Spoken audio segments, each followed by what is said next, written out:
네, 감사합니다. 앞에 발제해 주신 분들의 그 내용이 너무 시간이 짧아가지고 많이 아쉬웠고요. 네, 조금 더 기회가 된다면 얘기를 할 수 있는 자리가 있었으면 좋겠다는 생각이 드는데요.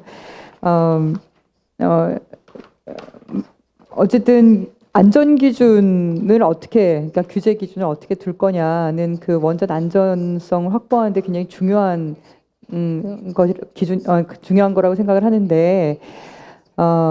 여기에 대해서 가장 핵심적인 부분은 저는 세 가지를 뽑았습니다. 앞서 장정욱 교수님께서 제기해 주신 것도 있는데요. 첫 번째가 어쨌든 중대 사고에 대해서 우리가 어떻게 바라볼 거냐라고 생각을 합니다.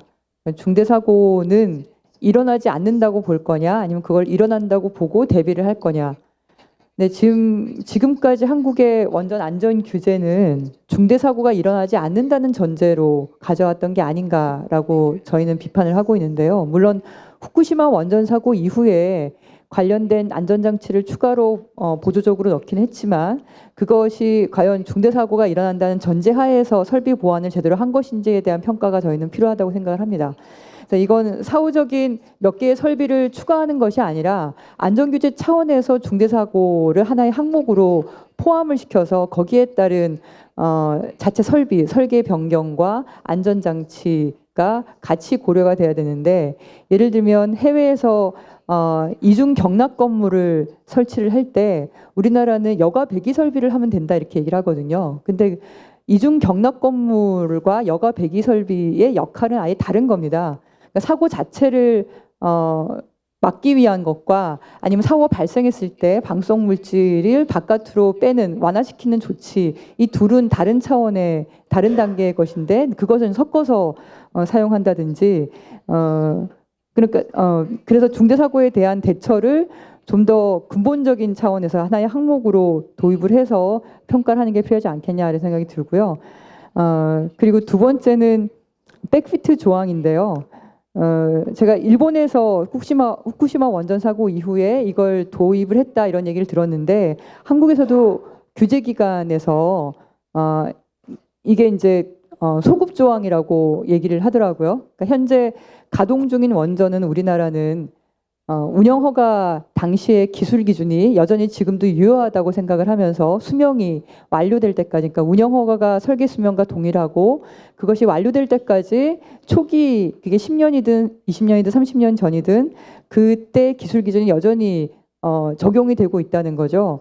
그런데 백피트 조항은 제가 알기로는 뭐 실시간까지는 안 된다 하더라도 최신의 기술 기준과 여러 가지 연구 결과가 반영이 돼서 원전의 안전성이 일상적으로 향상될 수 있도록 만드는 시스템인 걸로 알고 있습니다. 네, 미국이 그렇게 도입을 하고 있고, 그리고 일본이 최근에 그걸 도입했다고 얘기를 들었는데, 한국에서도 후쿠시마 원전 사고 이후에 이런 제도를 좀 도입해야 되는 게 아니냐가 원자로 안전기술원을 중심으로 제기가 되었지만 어쨌든 현재까지는 진행이 되고 있지 못하다.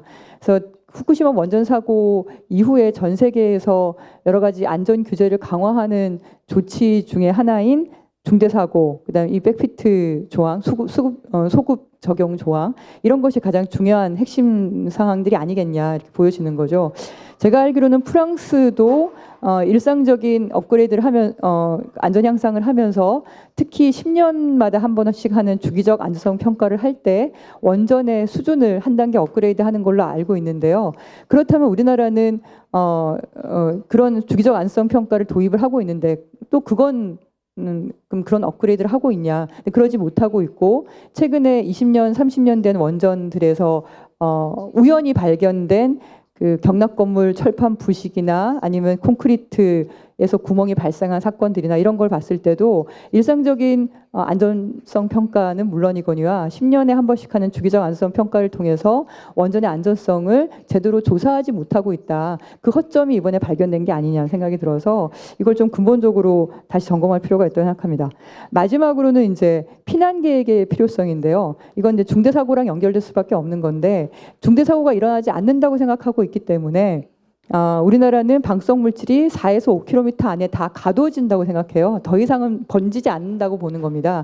그래서 인구 밀집 지역인 25,000명까지의 거리를 4km 정도면 충분하다 이렇게 보고 있는 거거든요.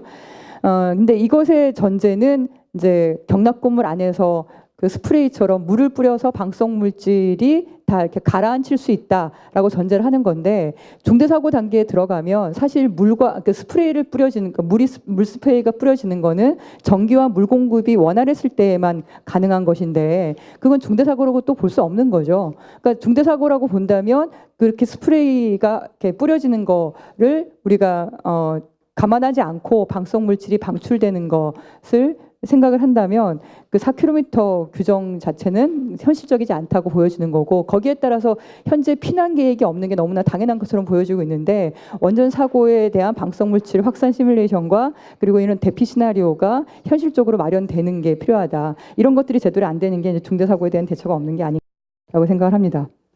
그리고 이제 그 최근에 제가 하나의 자료를 확인을 했는데요. 이게 원자력 안전위원회에 제출된 자료더라고요. 최근 해외 신규 원전 인허가 동향 및 신규 기준 연구라고 한 게 2015년에 제출된 자료예요. 근데 이 자료를 보면 다른 나라의 안전 규제와 우리나라 안전 규제가 어떻게 다른지가 굉장히 잘 설명이 되어 있는데요. 그중에 대표적인 것 중에 하나가 뭐냐면, 이거는 뭐 원전만은 아닌데요. 우리나라는 실시계획 승인을 할 때 그거는 해당 부처 장관, 그러니까 산업부 장관이죠. 장관의 단독으로 대부분 실시계획 승인을 합니다. 그러니까 지자체의 협의만 얻으면 되는 거고, 그 전에 어떠한 안전성 평가라든지 환경영향 평가나 이런 단계가 없습니다. 근데 뭐 핀란드라든지 이런 나라들을 보면 애초에 그러니까 뉴클리어 에너지 액트를 이런 이제 원자력 안전법이나 원자력법에 의거해서 건설 기본 계획 자체 승인 단계에서 규제 기관이 건설 노용에 대해서 예비 안전성 평가를 수행하거나 또는 이제 환경 영향 평가를 수행을 하는 거죠. 그러니까 계획 단계에서부터 그런 평가를 수행을 하게 되니까 그 이후에 건설 단계는 좀 더 깊이 있게 들어갈 수 있는 건데, 우리나라는 계획 단계에서 그러니까 전력수급 기본 계획이든 에너지 기본 계획이든 전혀 이런 과정이 없고, 그리고 그 전력수급 기본 계획에 의해서 해당 장관이 실시계획 승인을 하고 나면 전원개발 촉진법에 의해서 건설이 그냥 바로 갈 수 있게 돼버리니까, 이번에 문제가 되고 있는 신고리 5, 6호기는 원자력 안전위원회에서 건설 허가를 받아야 되는 그 시점에 건설 종합 공정률이 18.8%에 이르는 상황이 된 거거든요. 그래서 이런 제도적인 변화가 좀 시급한 게 아닌가 생각이 듭니다. 이상입니다. 예, 뭐 정리는 따로 하지 않도록 하겠습니다. 예,